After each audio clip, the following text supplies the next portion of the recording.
Good afternoon. I am happy to be here for the twice.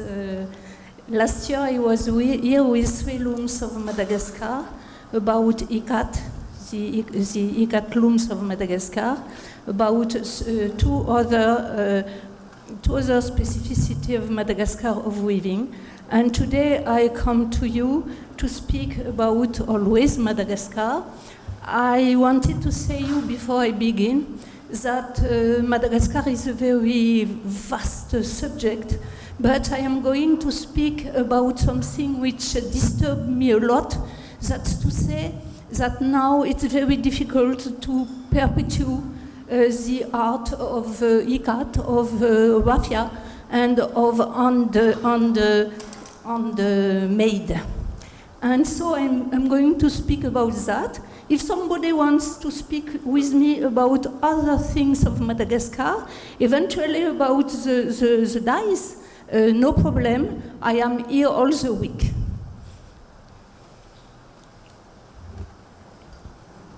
I begin to say that Madagascar is a pluricultural red island.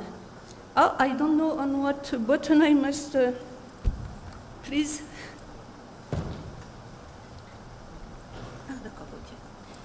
Alors, Red Island, it's a name which everybody gives to Madagascar because the earth is red. And now we have less and less vegetation, and it's more and more red. That's a very big problem. Madagascar is a very big island, and Madagascar is on the maritime Silk roads, and their settlement came from Africa and from Indonesia. So we can say that Madagascar is on a Silk Road. We have for preuve, je ne sais pas le mot pour preuve, we can say that the Malagasy language comes from Indonesia also. In Madagascar we have 17 different people and several settlers groups coming from Europe, Africa, and Asia. These groups are here for 2, 3, 4 centuries. It's not people who came recently. We have also people who came recently, but we have communities like mine. I am from a family from Indian Ocean, from Réunion Island, so I can say I am from Indian Ocean. And we live for a lot of time in Madagascar, but we are a little considered like strangers because we have not the same color, I think. Today I wanted to be dressed like everybody in the country, like, near my home, where I live, and where I work with people, they are dressed like that. Dominique and Yoshiko and came to me and sees that. And I put on my face something which is used each day by a lot of ladies. Farmer silk early came in Madagascar, and they are still worked in the center island. Why in the center island? Because where I live on the northwest coast, it's very, very hot, impossible for silkworms to live. But in my west coast, we have inherited of the tradition of ICCAT. That's also because of silk maritime roads. The ICCATs are present around the Indian Ocean. And they came to our country, to our area in the north coast of Madagascar, where in the forest people made that for marriage and also for buried. This island has only 27 million of inhabitants, but it is approximately like twice France on the superficie.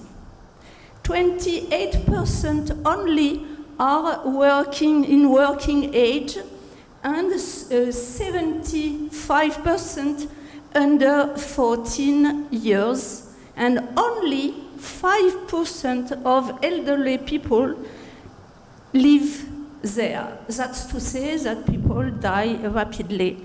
And it makes a very great difficulty to transmit the know-how.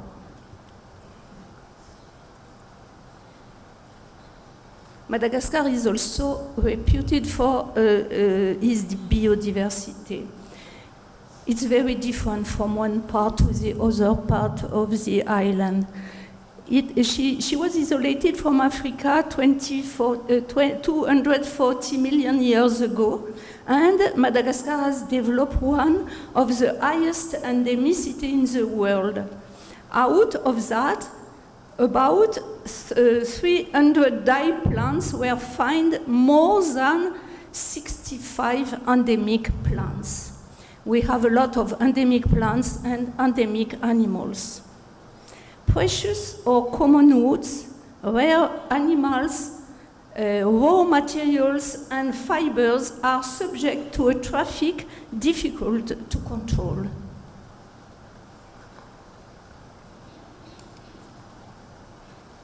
A lot of traffic which goes, but also excluding traffic, the economic context is largely devoted to the export of raw materials.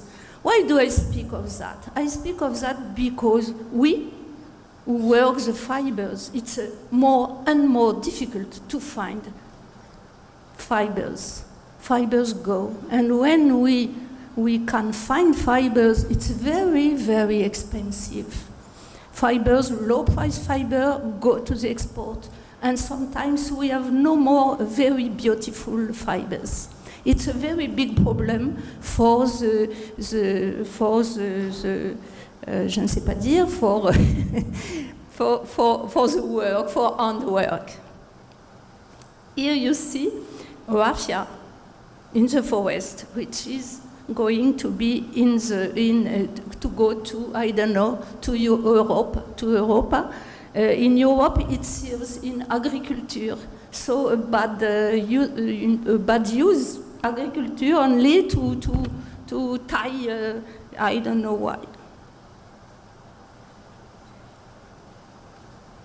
Malagasy handicrafts remained the privileged sector of natural dyes, despite the strong presence of chemical dyes.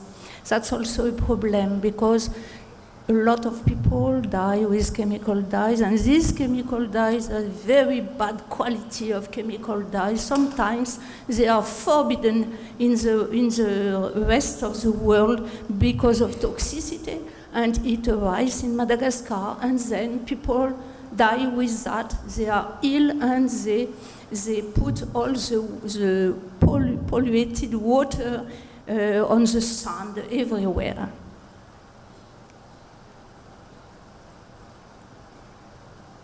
Faced with this situation, the rurality of the population, its remoteness from the cities, and the difficulty of transports, as well as a strong attachment to traditional values, have kept alive a tradition linked to daily life as well as funerary arts. The knowledge of plants is shared by everybody here in its very use. Everybody, every Malgache know what is this plant, what it serves for, what is for medicine, and also for the oldest, what is for color. In my area, you see, I am not so beautiful that lady, but everybody put on their face these dye plants, which are finely made with water. You see them there. The use of this mask of beauty is very widespread on the whole west coast. They also serve as protection against the sun, which is very hard. And they are a strong brand of social identity for the Sakalav people. Sakalav people is the people who lives in my area. They are nomad with ships, little ships, pirogue. Little ships, c'est ça? Non, c'est pas ships, bateau. Boat, little boat. Every woman puts that. And you have different colors. And this different color came from curcuma, turmeric, from also what I put today. It's what we call some woods. It's always dying woods and medicinal woods.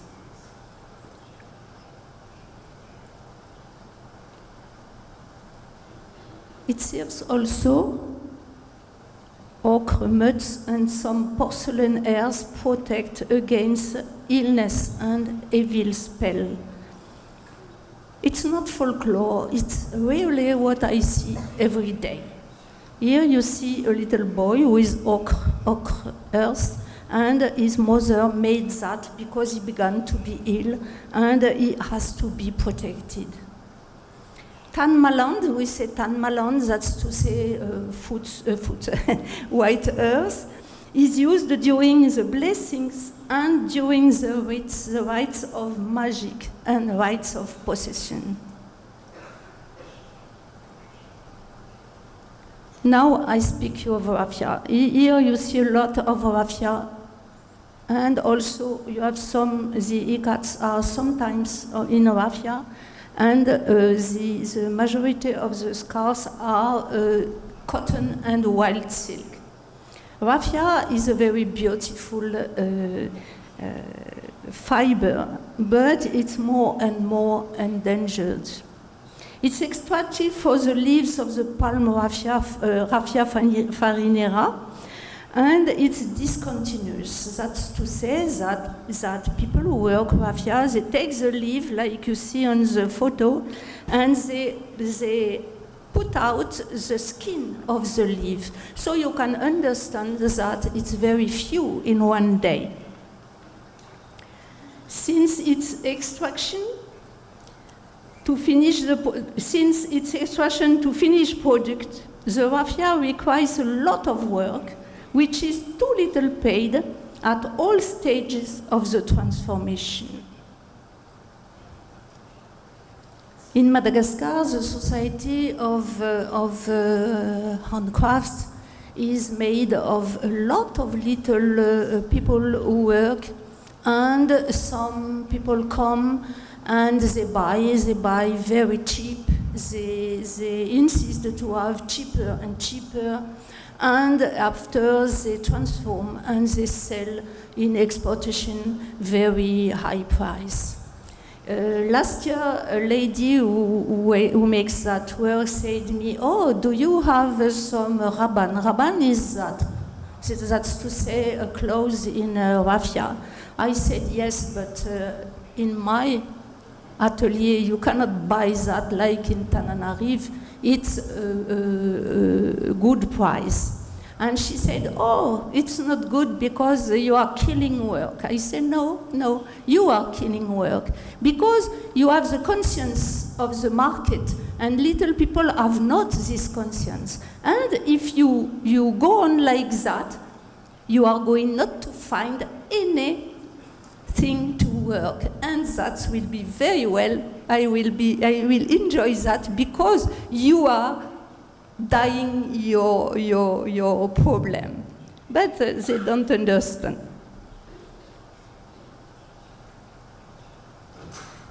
This is some colors on refined raffia. That's to say, when raffia is collected, we take the raffia, and after with the nails we do very thin things. After we must tie them, and it must be very strong.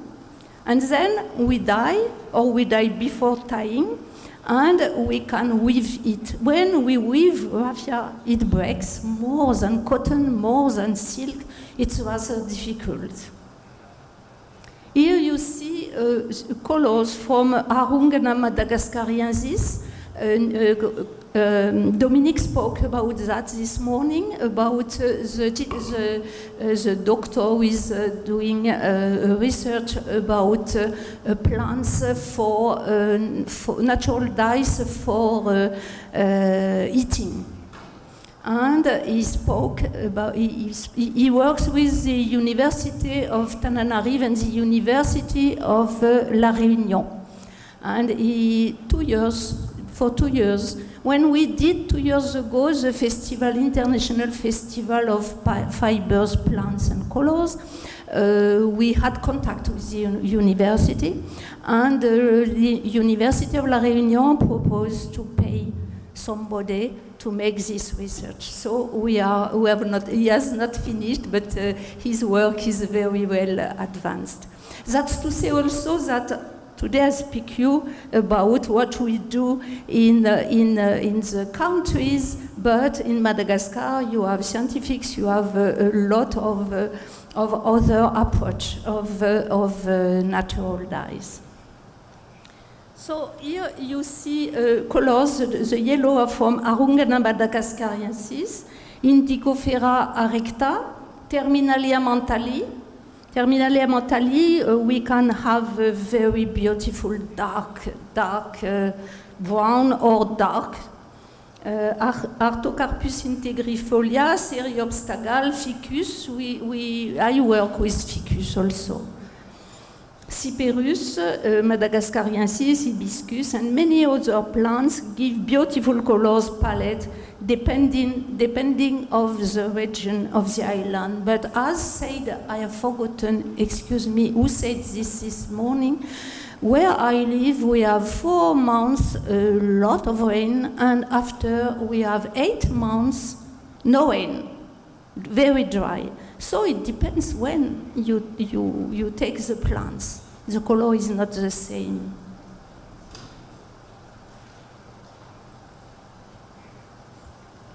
This is an old ikat from the forest in the northwest of Madagascar where I live. The maritime Silk Road, during the population migration to the west of the Indian Ocean and the African coast, have propagated the technique of ikats. The raffia fiber, the most common here, served as support. It serves also now as support. The houses being small, the panels were used to isolate couples at weddings, and then at the end of their life, the dead were laid high on wooden trays and isolated by these ikats. Later, they had purely decorative use. In that one, the dyes used are a red tannin, I think from mangrove, turning to black with iron mud. We work a lot with iron mud. We have very good iron mud near raffia. Raffia grows in water, and the mud around the raffia is full of iron.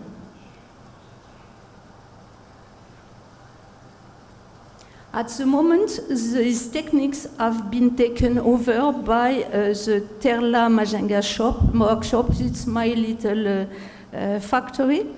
Why did we take that? Because nobody did that. And so I went to the village and I say, we are going to work together and we are going to do again ikat. And they did not want, and they said, why are we going to give our secrets to that European woman? And a lady who goes with me said, oh, you know, that lady, she knows a lot and she does not need you, but perhaps you need them to go on and fabric these things. At the beginning it was rather difficult, but now I work a lot with people in the village.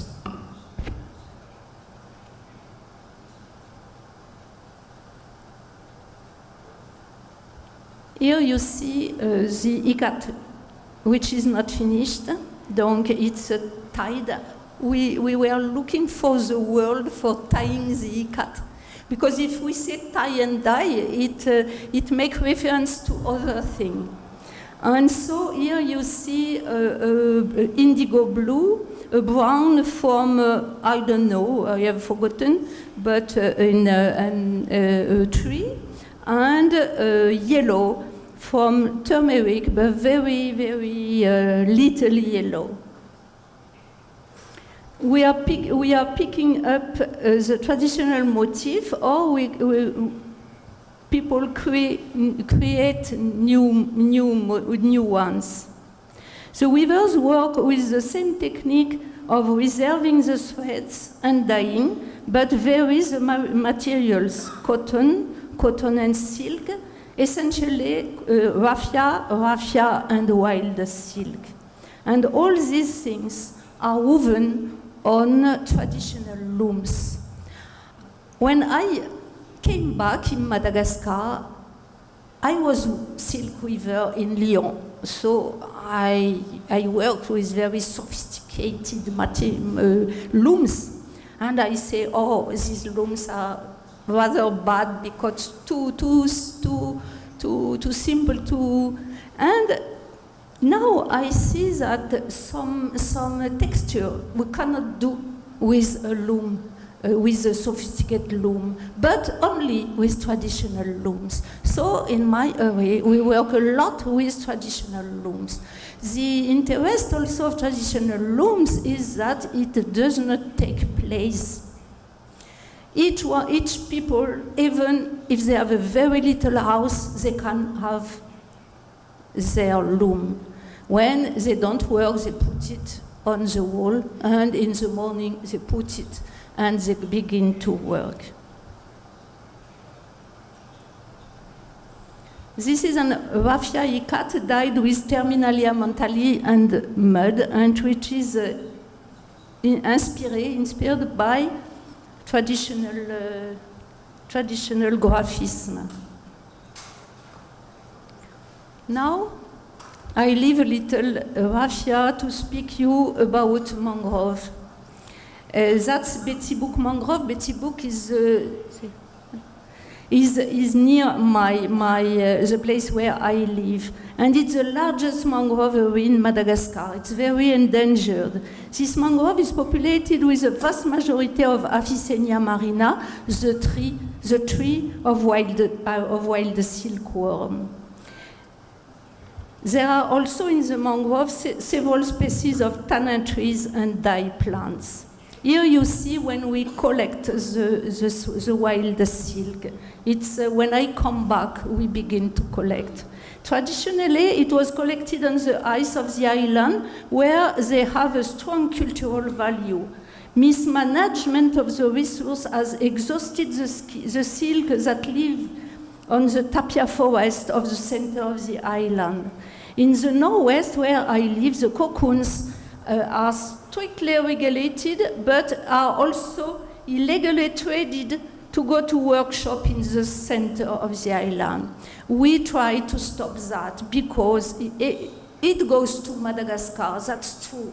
But people who live in the island, they work to exportation for a lot of wild silk, and wild silk is not there's a few. And they kill the silk, and after it happens what happened in their forest, no more.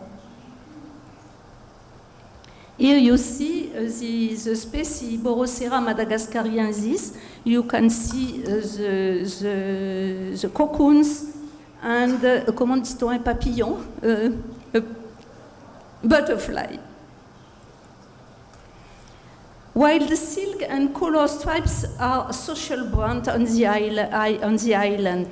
The wild silk shrouds spun in Ambalavo are renowned for their striped color and embroidery, edging the threads open during the weaving according to the Akutsu technique. Last year there was here a loom which is in the museum with that technique. And that is essentially for bury people. And you choose you choose, comment on dit, the rayure, according to your social importance. You don't choose, but you're inherited. A hope for the mangroves. The wild silk of mangroves, the colors of palétuvier and other dyes species of mangrove are a great hope for the riparian populations. Spinning, weaving, dyeing, the silk chain from the cocoon to the finished fabric is the only income-generating alternative that is neither polluting nor destructive. It's very important. Now I am developing a program about that. Here you see what on an exhibition, wild seal, and we ask, does mangrove will be saved by the wild silk and by the woman? In Madagascar, I work essentially with women. The Association Femmes Entrepreneurs Environnement Majinga was founded in 2003 and organized many training workshops in the protected areas of the western region of Madagascar so that people can live from their environment and thus protect it. We hope that, but it's a reality more and more. Now we are planting, and every woman in the village, they are the owner of the forests which are growing. And in French we say ça marche, it goes well. Miso Chatupko, en malgache, thank you. Dyeing plants is an art of living. It has the flexibility, the richness of life.